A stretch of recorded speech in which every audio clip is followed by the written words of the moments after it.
And there's been a defiant response from Iran to the U.S. strikes, hitting a desalination plant and refinery in Kuwait, and vowing that strikes will continue against U.S. and Israeli water and energy assets in the region. Tehran says that countries hosting U.S. bases should make them leave.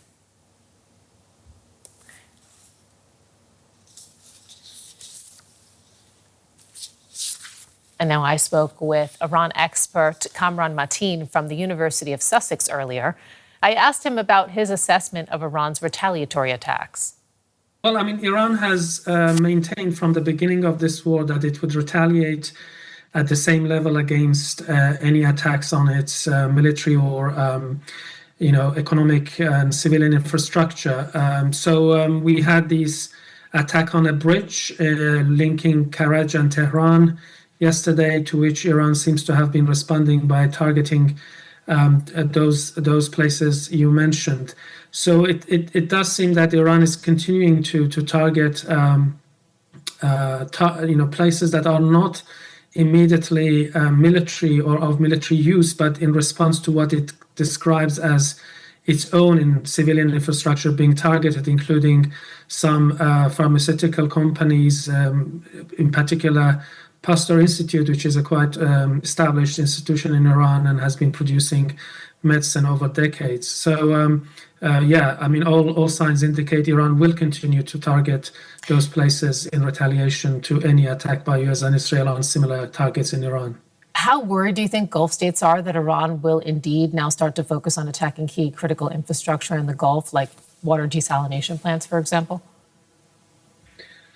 Well, I imagine they are extremely worried, not least because water desalination facilities in particular can have a devastating impact on the civilian population in those states. But also Iran has been targeting some of the data centers belonging to major Western US companies such as Amazon or Oracle and so on. And this can also have a lasting impact on the economic and financial viability or business model, if you like, of these countries. And we have to also mention that Iran has also used cluster munition in some of its attacks on Israel, which is also obviously illegal, and it is indiscriminate in its impact.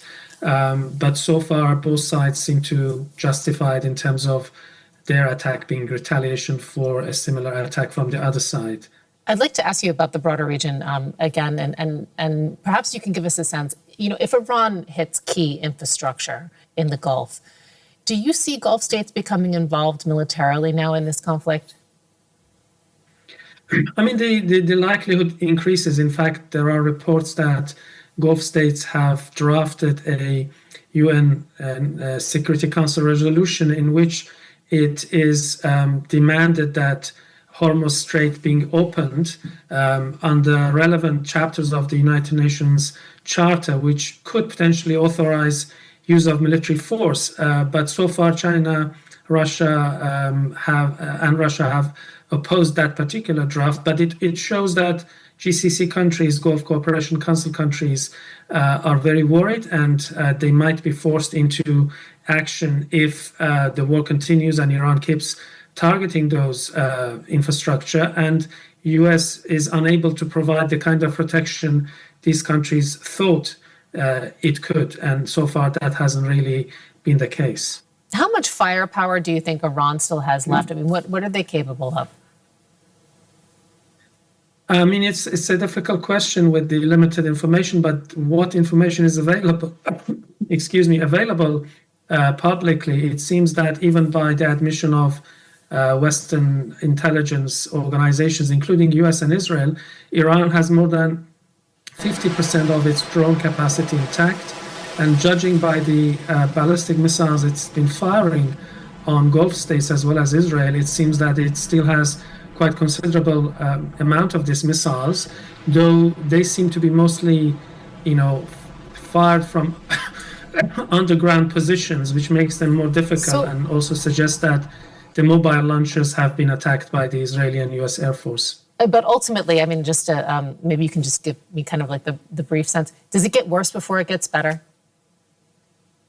Indeed so. I think there are still quite few escalatory steps that both sides can take before they reach the point that they realize they can't escalate anymore. And usually in those situations, that both sides are more likely to settle for some sort of agreement or ceasefire. I'd like to ask you a little bit about something that was written on Friday in an American publication. We had the former Iranian foreign minister, Mohammad Javad Zarif, writing on Friday that the time has come to end the suffering. You know, of course, he's you know, of the more moderate wing of you know, people who were formerly in leadership positions in Iran. How are you reading this statement from him in particular? Is this a ray of hope? Yeah, incidentally, I just published a short commentary on this article by Zarif.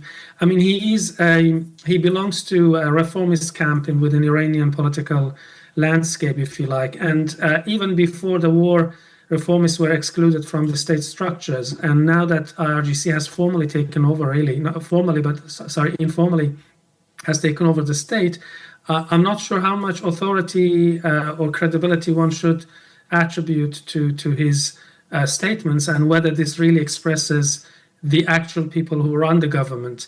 But even if that's the case, if IRGC is in line with what Zarif suggests in this piece about potential grounds for peace, I'm not sure the United States is in a position, at least now, to accept those, because many of these conditions, including, you know, enrichment inside Iran at certain low level, and reopening of the Hormuz Strait in return for a non-aggression pact, as well as the lifting of all sanctions which Iran is demanding, is not something Trump can easily accept without looking really weak, given that he could have made a similar deal long before this war, and therefore all these cost and casualties and so on would seem quite pointless. So I think, as I mentioned earlier, probably US will still try to escalate a bit more, and there are lots of troop movements, new assets move to the region before potentially for some sort of limited ground operation. And only after that, and if that's not successful enough,